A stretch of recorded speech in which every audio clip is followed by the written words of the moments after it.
Bakit kayo nagano ng Pasig School? Dali para mauna tayo. Hindi na ba na daw yung tutulatin? Sino kayo? Mami, saan mo kayo sa notepad? Okay, quiet. Upo na. Good. Mga anak ko, upo na kayo kasi anong oras na oh. Okay. May binigay ako sa inyo. Oy, Mr. Escort, na magiging news. Pero pag may pageant, ito ako saan. Okay. Yung binigay ko dyan, yan yung activity ninyo ng Monday. Hindi nyo na matandaan. Yan yung ito po. Oo, yan yung ginawa nyo. Okay, so let's proceed now. So you have your copy.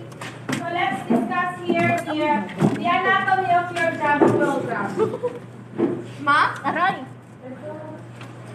Ay, important sa amin. Ay, hindi pala.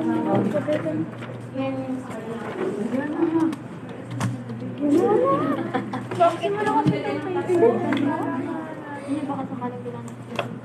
Okay, so we have here the first part of your Java program is the documentation section and the package statement.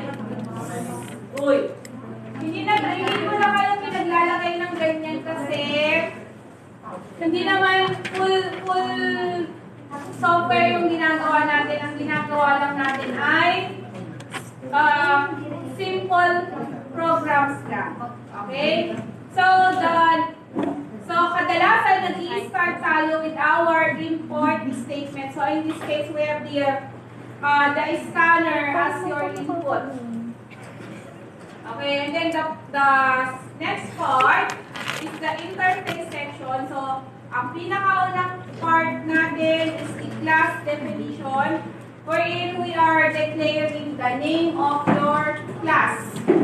So in this case, ano pangalan ng class niya? Ha? Pascal. May. Ano dito? May. Ano pangalan ng class? May. Yung anatomy. Anatomy. Ano pangalan ng class niya? Java program. Hello. Ano yung Demo. yes, demo. Nako. Yung class name, di ba pwede nung palitan yung depende Yes, ma'am. gusto nyo. Pero hindi ko na pinapalagay kung public or private. Basta na tayo. Class. Okay, next is the open braces. And then, our main method definition, which is your public, static, void, main, string args, and then another braces, and then the body of your main function, close braces, and another close brace.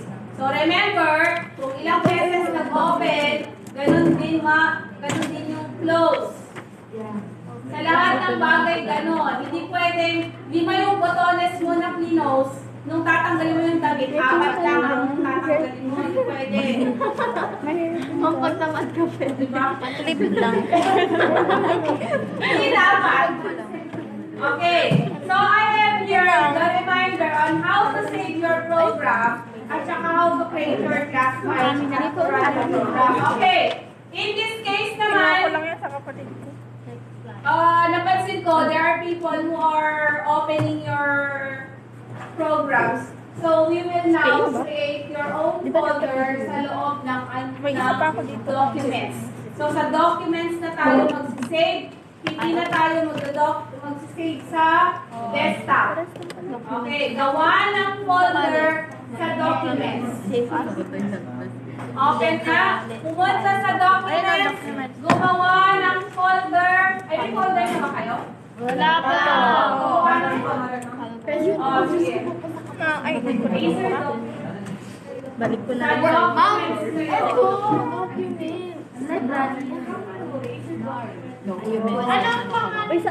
Anong pangalan din kung pangalan nyo? Ay, file. Oo, parang ano yung pangalan nyo? Sapa.